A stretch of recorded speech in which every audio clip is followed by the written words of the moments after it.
नादिया के लापता होने का मामला, अमेरिका में गायब हुई एक लड़की की दिल दहला देने वाली कहानी।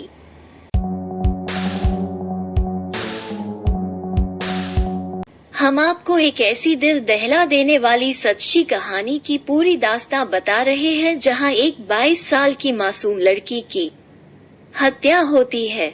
अगर इस मामले में ना तो कोई मर्डर है, ना कोई सबूत है, ना कोई मूड है और ना ही कोई गवाह है कि एक कत्ल भी हो और उसका कोई कातिल ही ना है।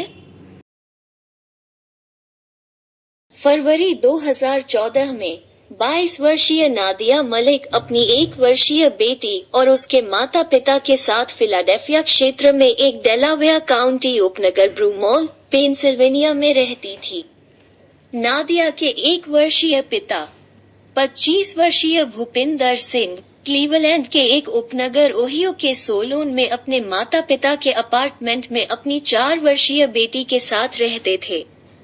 2012 में दंपति का एक शिशु था जो अदालत के दस्तावेजों के अनुसार संदिग्ध परिस्थितियों में अचानक मर गया।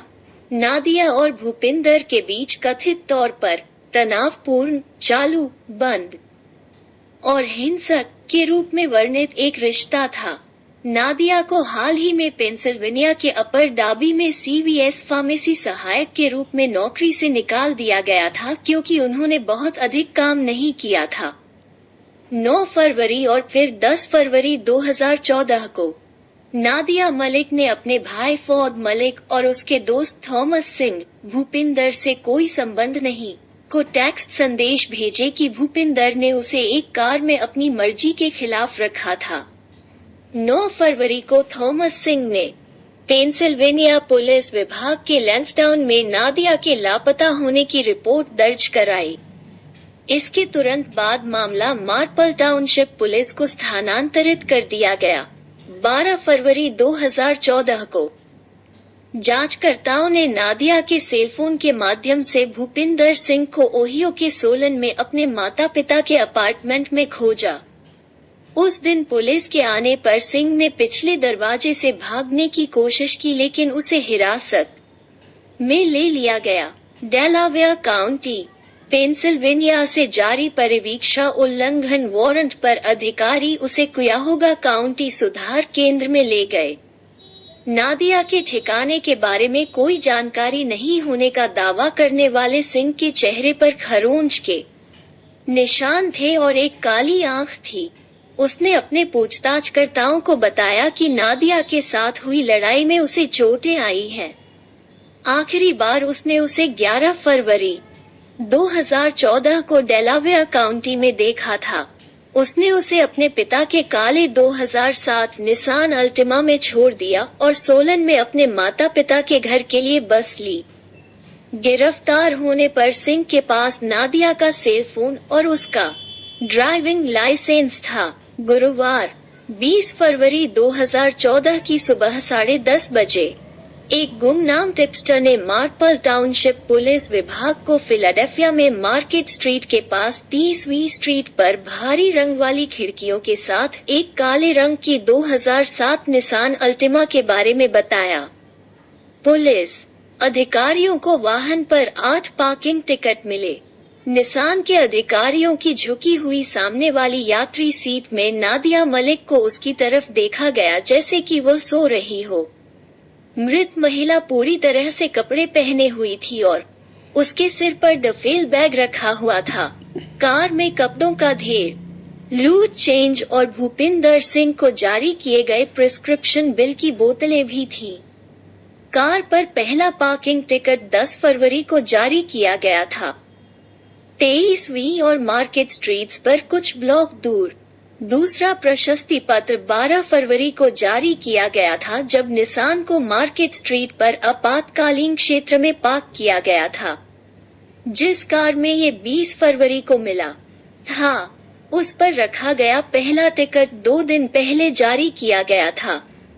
पार्किंग टिकट इतिहास के आधार पर भूपिंदर सिंह की गिरफ्तारी के कई दिनों बाद नादिया मलिक की या तो 18 फरवरी से 20 फरवरी के बीच मृत्यु हो गई। अगर वो उससे पहले मर गई होती तो किसी ने निशान को उसके शव के साथ उसमें ले जाया था। एक फिलाडेल्फिया फोरेंसिक रोग विज्ञानी ने शुक्रवार 21 फरवरी 2014 को शव परीक्षण किया। चिकित्सा परीक्षक के कार्यालय के एक प्रवक्ता ने घोषणा की कि मलिक के शरीर पर शारीरिक आघात के कोई निशान नहीं थे। प्रवक्ता ने मामले में मौत के समय महत्वपूर्ण जानकारी या मौत के कारण और तरीके का खुलासा नहीं किया। 16 अक्टूबर 2014 को फिलाडेल्फिया मेडिकल एग्जामिनर के कार्यालय के एक प्रवक्ता ने घोषणा की कि मलिक के शरीर पर विषाक्त परीक्षणों ने इस रहस्य को हल नहीं किया है कि उसकी मृत्यु कैसे हुई या उसकी मृत्यु कैसे हुई। फरवरी 2015 में मलिक की संदिग्ध मौत के एक साल बाद अधिकारियों ने 28 फरवरी 2012 को मलिक की 3 महीने की बेटी अलीना सिंह की मौत के बारे में जानकारी जारी की। पैरामेडिक्स ने स्प्रिंगफील्ड के डेलावेयर काउंटी शहर में एक चीनी रेस्तरां के पास खड़ी कार में बच्ची को उसकी मां के बगल में पाया था। अनुत्तरदायी शिशु को उस दिन बाद में मृत घोषित कर दिया गया। डेलावेयर काउंटी मेडिकल एग्जामिनर ने एलिना की मौत के कारण को कैचेक्सिया के रूप में बताया, एक प्रकार की मांसपेशी एट्रोफी जिसे आमतौर पर वेस्टिंग सिंड्रोम कहा जाता है। बच्चे की मौत का तरीका अनिर्धारित रहा। फिलाडेल्फिया पुलिस विभाग के जासूस नादिया मलिक की मौत की जांच संभावित हत्या के मामले के रूप में करते रहे।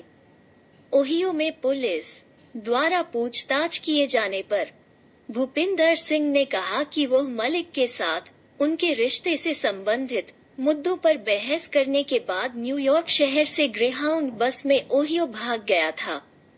अप्रैल 2014 में अपनी परिवीक्षा का उल्लंघन करने का दोषी पाए जाने के बाद सिंह ने 1 महीना जेल में बिताया। पैरोल पर रिहा होने पर उन्होंने ऊपरी डाबी, पेंसिल्वेनिया में निवास किया। फरवरी 2015 में एक पुलिस प्रवक्ता के अनुसार जासूस अभी भी भूपिंदर सिंह को एक संदिग्ध मानते थे, जिसे वे मलिक की हत्या मानते थे। जुलाई 2015 में नादिया के भाई 32 वर्षीय खालिद मलिक ने अपनी बहन की मौत के लिए जिम्मेदार व्यक्ति की गिरफ्तारी और दोष सिद्धि के लिए अग्रणी सूचना के लिए $50,000 के इनाम की पेशकश की। ये लिखे जाने तक इस रहस्यमयी मामले में किसी की गिरफ्तारी नहीं हुई है।